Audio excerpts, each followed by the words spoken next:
Yani yaklaşık hani 20 yıldır Reiki eğitmenliği yapıyorum. Yani Reiki uyumlamaları yapıyorum. Öyle söyleyeyim. E, Benden çok daha eski dünyada yabancı ya da Türk master tanıdıklarım da var. Ve ben ya şahsen çok uzun yıllardır uzaktan da çalışma yapıyorum. Hem yerelde işte ofisimizde sürekli eğitimler düzenliyorduk en azından korona öncesi. Ve yine onun öncesinde şehirlerde çeşitli çalışmalar hani şehirleri gezerek çeşitli çalışmalar yapıyorduk. Şimdi ben her ikisinin arasındaki farkı yani çok net görebiliyorum açıkçası. Hani uzaktan ve yakından nasıl oluyor, nasıl farklar var, bunu çok net görüyorum. Ne buldum biliyor musunuz bunca zaman sonra? Uzak ya da yakın arasında hiçbir fark olmadığını gördüm.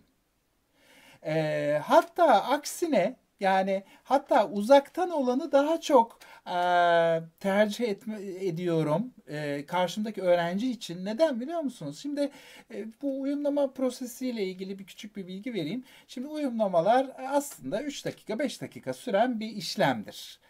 Halk arasında el verme dediğimiz bir konu aslında bu.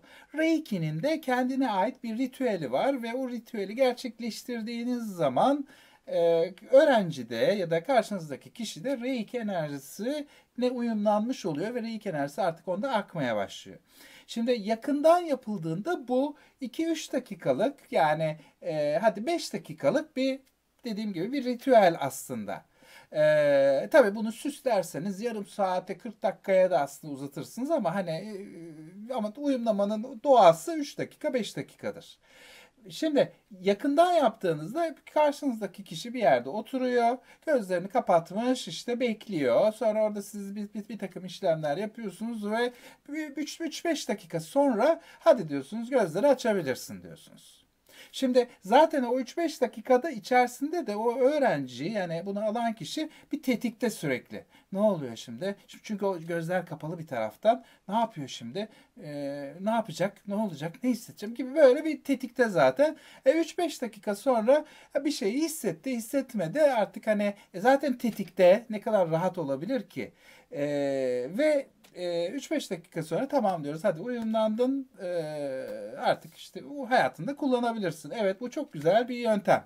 Yani yakından. Ama günümüzde şimdi uzaktan daha da önem kazandı. Hani bu işte bu virüsler şunlar bunlar sebebiyle daha da önem kazandı ki ben zaten hani bir o yaklaşık 15 yıldır bunu yapıyorum zaten. Hani daha önceki işte web sitemizden işte yeni bir online'da vesaire zaten çok uzun yıllardır yapıyorum. Uzaktan olunca da şu oluyor. Uzaktan daha rahat oluyor. Çünkü karşınızdaki yani bu uyumlamayı alacak kişi kendi şartlarında, evinde bu uyumlamaya giriyor. Bu yüzden hani orada ona şey diyecek birisi yok. Hadi tamam bitti şimdi gözlerini aç diyecek birisi yok. O yüzden tamamen kendini rahat bırakabiliyor. Bir meditasyon gerçekleşebiliyor yani.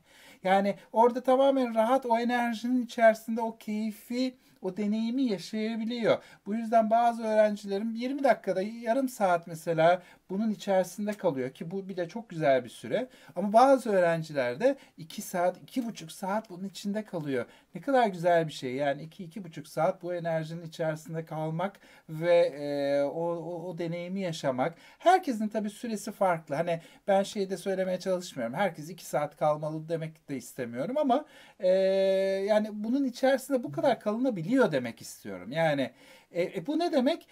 Orada o deneyimi yaşayabiliyor, onu hissedebiliyor, o meditasyonun içerisinde kalabiliyor. Bunu yakından da böyle bir şansı yok.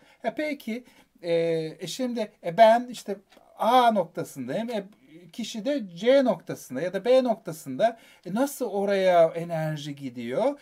Şöyle, şimdi biz fiziksel beden olarak aramızda bir mesafe olduğumuzu düşünüyoruz. Halbuki şunu burada enerjinin doğasını anlamamış oluyoruz aslında. Enerji için bir mesafe kavramı yoktur. Çünkü enerjide boşluk yok. Bakın mesela biz şimdi hani senin bulunduğun yere mesela düşündüğüm zaman o aslında büyük bir boşluk var, büyük bir mesafe var gibi görüyoruz. Yani iki nokta arasında. Evet. Fakat enerji olarak baktığında aslında o boşluk dediğin şey de enerji. Yani bir mesafe yok aslında. Bunun en güzel hani örneklerinden biri de şudur. Mesela bazıları diyor ki uzaktan olmaz bu iş. Bu arada yani işin en enteresanı da şu. Dünyada bak hani Türkiye'den falan bahsetmiyorum. Dünyada çok popüler bazı Reiki Master'lar vardı ve yıllarca bunun uzaktan olmayacağını söylediler. Bazıları, bir iki tane böyle ki Evet. hayatta olmaz dediler. Korona başladı, işte bu virüs hikayesi. Birkaç ay sonra bir mesaj gördüm. İşte korona sebebiyle artık işte normal eğitimlerimizi yapamıyoruz. Bu yüzden uzaktan eğitimlere başladık. Yani insanlar bir şeyleri deneyince aslında olabileceğini görebiliyorlar. Ama hayatı boyunca bir şey denememiş, hani enerjinin doğasını anlamadan buna hayır demek çok kolay. Bu yüzden yani aramızda bir mesafe yok aslında.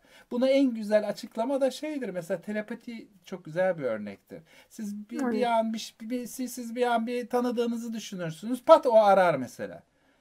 Şimdi bu ne demektir? Aslında orada enerji paketleri uçuşuyor. Yani bir enerji gidip geliyor. Siz onu düşündüğünüz an ya onun size enerjisi gelmiş oluyor ya da siz ona bir enerji göndermiş oluyorsunuz. Ama bakın anlık oluyor bu. Hani şey olmuyor. Mesela işte ben Tekirdağ'dayım şu anda. İşte güneyde hani Akdeniz'de birini düşününce daha yavaş gidiyor ama Amerika'da birini düşününce daha işte yavaş, çok daha yavaş gidiyor diye bir şey değil. Anlık çalışıyor bu. O Evet. yüzden enerjinin bir mesafe kavramı yoktur. E, Yani uzak ya da yakın hiç fark etmiyor. Çünkü önemli olan şey bakın uyumlama değil. Uyumlamadan sonra sizin yapacaklarınız çok önemli. Yani düzenli Reiki uygulayarak güzel sonuçlar alınabiliyor. Hani illa uyumlama tabii ki Reiki uyumlaması aldığınız kişi çok önemli.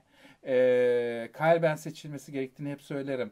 Tabii ki uyumlama süreci de çok değerli bir süreç ama asıl işi yapan sizin uygulamalarınız oluyor. Bu yüzden hani uyumlama ile ilgili bu soruyu da çok uzattım ama uyumlama ile ilgili çok net söyleyebilirim. Uzak ya da yakın sadece bir algı meselesidir. Fiziksel bir konudur bu. Yani enerji için böyle bir şey yoktur. Kaldı ki sadece Usui Reiki ikinci seviye alan birisi uzağa enerji göndermeye başlıyor. Yani Evet. eğer hani uzağa enerji nasıl gönderebiliyor? İkinci seviye bir öğrenci bunu yapabiliyor da bir iki master uzaktan uyumlama mı yapamayacak? Yani bu tamamen mümkün ve dediğim gibi 15 yıldır zaten binlerce kişiyle çalışma şansım oldu. Bu mümkün ve bunda hiçbir şey yok.